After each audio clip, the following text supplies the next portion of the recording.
As we grow older, what does it truly take to become a remarkable adult? Everyone ages. But age is not simply a number. Some people, as time passes, become more respected, more at ease, and more deeply loved. Others enjoy listening to them, and want to spend time in their presence. Yet some people, as the years go by, become lonelier and more rigid. Even words spoken with good intentions begin to sound like lectures, and little by little, relationships grow distant. So what creates this difference? Today, let's take a moment to explore that answer together. First, let's be honest. What truly changes as we age? As years pass, our preferences become clearer. The food we like, the clothes we choose, the spaces where we feel comfortable. Decades of experience form personal standards. And naturally, we become more selective. This is not a flaw, it is completely natural. We cannot live at 50 the same way we lived at 20. But here is an important question. Becoming selective and becoming overbearing are not the same thing. Some people protect their preferences while remaining warm and inclusive. I like this, they say, but you should choose what feels right for you. They allow room for others to exist. Others, however, grow more stubborn with age, making those around them feel uncomfortable. My way is right, you should do it this way. And that difference changes everything. This difference is not simply a matter of personality.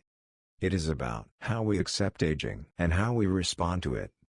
From a scientific perspective, the parts of the brain responsible for adapting to new situations reach their peak in early adulthood.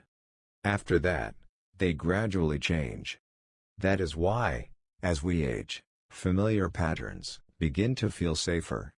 This is not a personal failure, it is biology.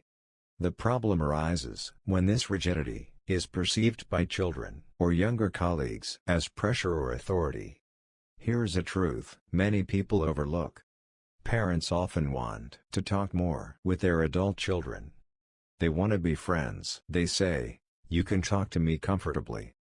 But from the child's perspective, a parent remains a figure of authority and life experience. No matter how gentle the words, that weight does not disappear.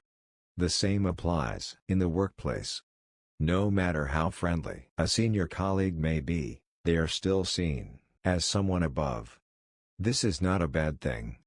What matters is accepting this shift as a natural change in relationships. Instead of asking, "Why don't they understand my intentions?" we learn to ask, "Could my position itself feel heavy to them?" That awareness is the beginning of true maturity. Many people say, "I get along well with younger people. I'm open-minded. I still live young." But the truth is, what matters is not how we see ourselves.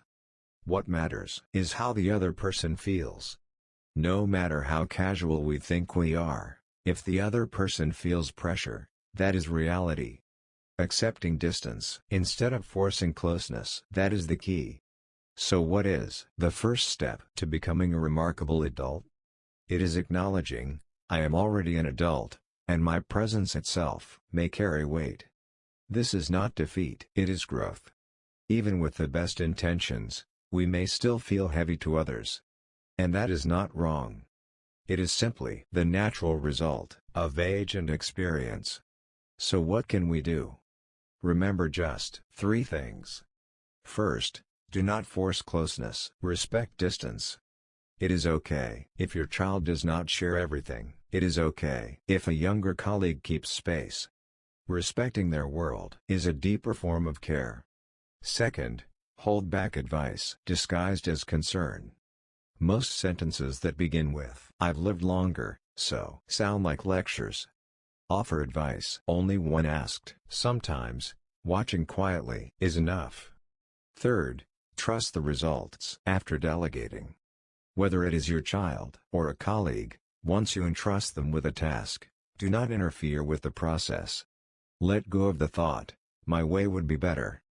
Trust that they can succeed in their own way. Even mistakes are part of growth. When we accept these changes, relationships often become more comfortable. At first, it may feel unfamiliar. You may wonder, why do I have to hold back? And why do I have to create distance? But the moment you think, this is actually okay, you have already grown. With less interference, children reach out first. With fewer lectures, younger colleagues come to ask. There is one more important secret. Try something new. As we age, we naturally cling to what feels familiar. New food, new places, new people. They can feel uncomfortable. But choose to try, even intentionally. Visit a restaurant you've never been to. Listen to music you normally wouldn't. Experience what younger generations enjoy.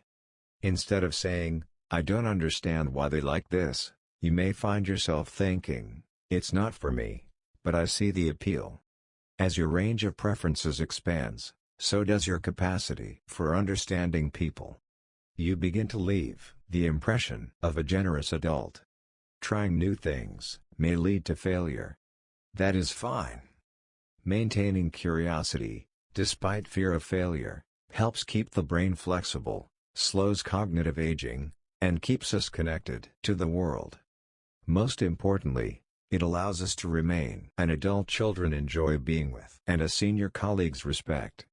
Becoming a remarkable adult does not happen automatically with age. It happens when we accept change, respect distance, and remain curious. Becoming more selective with age is natural. There is no need to deny it or feel ashamed. What matters is choosing not to lose warmth and flexibility. That choice is what makes the later years of life truly beautiful. Today, try just one thing. Hold back the advice you are about to give. Watch instead of interfering. Visit a new place you normally wouldn't. Small changes, over time, create meaningful transformation. I hope today's reflection offers you a quiet moment of insight. I sincerely wish you well on your journey toward becoming a more remarkable adult.